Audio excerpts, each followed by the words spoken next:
In the coming days, of course, we expect to hear a lot more about safety surrounding passenger planes and helicopters. We want to bring in SkyEye reporter Tammy Rose. Tammy, you work every single day in a helicopter. What's it like flying close to airports? Frankly, it can be scary at times, especially in busy airspaces like Reagan International Airport, which is very similar to Hobby's airspace. So when the pilot comes in, the first thing that he does is he checks the conditions at our airport as well as surrounding airports to make sure that there are no TFRs. The visibility is good, the ceilings are good, the winds are good. And if anything looks out of place, we stay grounded like we are today. Jeff? All right. Well, what precautions do you take, or you have to take, when you're flying around other aircraft, like was the situation there in Washington, D.C.? Right. Well, basically, it's the pilot's job to see and avoid, and that is basically keeping a safe distance between them and the next aircraft. And here at Abhi's Airport, you take direction from the tower. Now, in general terms, about 1,000 feet for aircraft and about 3 miles, but that all can change depending on controlled airspace, like here at Hobby Airport. And of course, Tammy, we know from the video and from officials that, this was obviously at night, right? You fly in helicopters all the time. Are you a little more nervous at night? I heard, something about night vision with that particular aircraft, the helicopter, the Black Hawk. I don't know if that relates to you or not, but are you more nervous at night? Is it different flying at night, different protocols?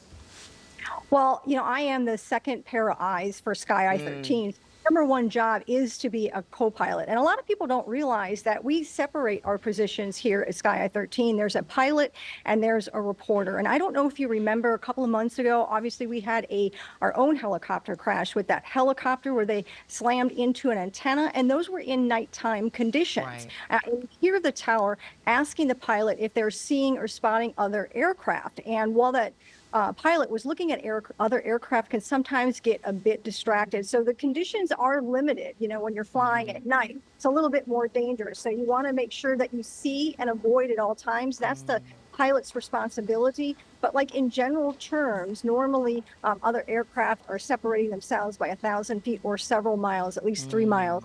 Other aircraft. Samika? How common are close calls, in your opinion, and can anything be done to alleviate some of that? Yeah, unfortunately, way too many. In 2023, the FAA reported more than 300 near misses. Now, that's a 25% increase than in the past decade. So, unfortunately, after we have some of these instances, the NTSB or the FAA will make, some recommendations. So we'll just have to wait until the report comes out. And, again, it's a learning experience for everybody. They may make, different recommendations. But, my heart just goes out to all the family and friends involved in this. Obviously, that's always in the back of my mind when you're up there flying. We know this can happen, so it's just, a devastating, circumstance that would happen there at Reagan International Airport. Absolutely devastating. It's really good to talk to you, Tammy, about this because, as you mentioned, people don't realize sometimes that you are not the pilot, right? And you are the second pair of eyes, which, is very important.